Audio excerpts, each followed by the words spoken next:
Okay, my Hershey kisses, my Teletubbies, and my diamonds. Let's talk about relationships, best first dates, dating to marry, and open marriages. I love, love, love this man, Kirk Franklin, and I just totally love him.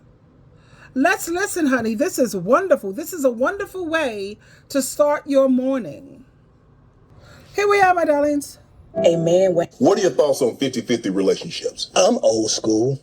See, that's me. I'm old school. I'm going to pay for everything. What? But, hold on, if you pay for everything, are you expecting old school values in a new school woman? Because that's not how they're wired. But they can be. I think that every woman would be grateful for a man to step up and take leadership in the right way. The problem is the lack of love, compassion, and the lack of still having a voice in your significant other is the thing that we as men fail at.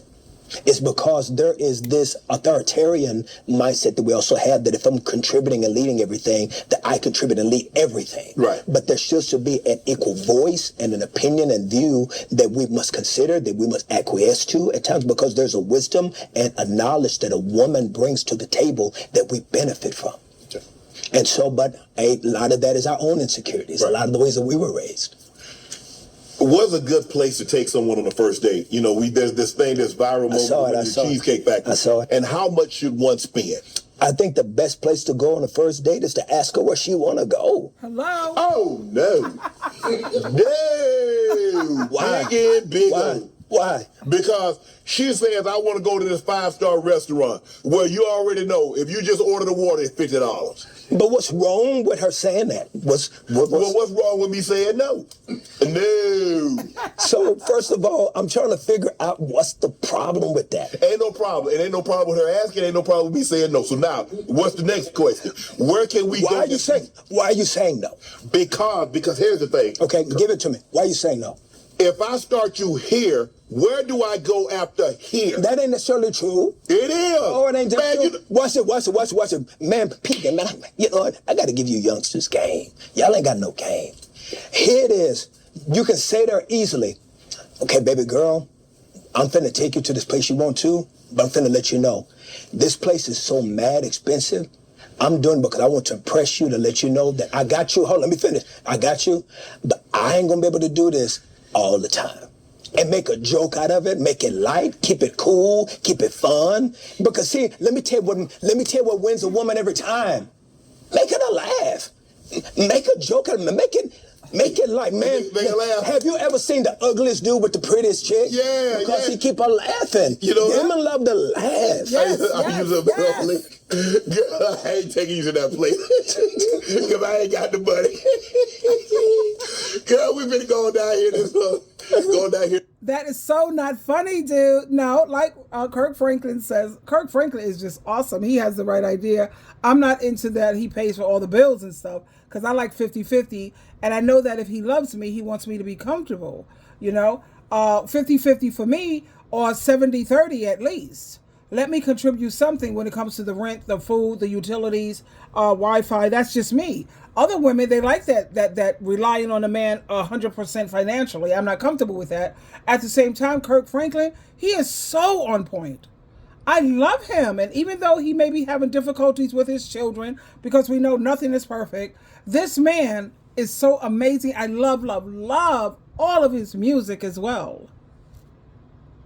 The Chili's Applebee's or something. Crazy. But that's the thing, Kirk, you know. It's kind of like, that don't mean that. That don't mean that she gonna want that every time. It don't. We not wired like that. You know, once you get established at a level. Now, if you'd have got let's just say, for the sake of argument, in 1993, your first car is a Rolls Royce. You're not going back down. You're not lowering that, going down from that. You're moving up. But what I'm saying, first of all, I'm not Stephen A. And so I'm only gonna give you so much. I'm saying to you that. Now you on the couch. And then, first of all, let me also say this. is I think that if you are taking a girl out and a girl is going out with a guy, that there's not even a relationship to be able to laugh and play with it, even in the process, y'all ain't the ones for each other anyway, because the best relationship that's going to make it are the ones that are friends. Oh, Thank okay. you. Thank you. So what's the first question? So what's the first question I should ask on a date then? The problem is men, we're so enamored by the physical nature of a woman that we don't even start asking nothing else. We're just looking at the booty. We're looking at the breast. We're looking at her neck. We're looking at her feet. We're looking at her I ain't looking at no feet. Man, ain't nobody looking at no feet. You're looking at feet? I'm looking at feet. Okay. Whatever, darling. I'm looking at feet. So do you go on a date to get married? I don't believe in that as much as I know that a lot of Christians push that narrative. I don't believe that marriage has to be the sum total of a person's existence. I don't believe that. Thank you. That seems to be the overwhelming thing now. And I think it's unfortunate. It's because, first of all, about sheer numbers.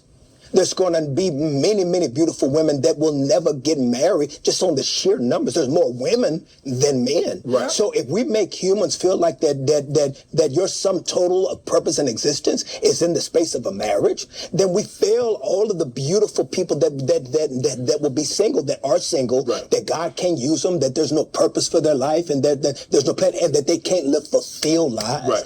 So you can be able to date and still put parameters on if you want to be active or not, how much you want to give of yourself, so you can be able to still enjoy beautiful relationships. And it doesn't mean that you got to be walking out of your mind, marriage. Right. It's because not getting married is not a sin. Oh, okay. It ain't a sin. Right.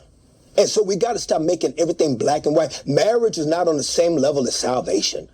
It ain't. And so you got to be able to have friends with people, and you can be able to establish the boundaries of what the friendship needs to look like, how far it needs to go before it crosses over. And if something beautiful turns out of that turns into a marriage, it's a beautiful thing. Right. Marriage can be a beautiful thing, but it's not the sum total of a person's existence. But let me ask you a question. Thank you. This open marriage.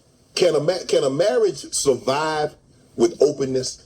I don't know why a person would want to be married then. Just don't be married. Yeah.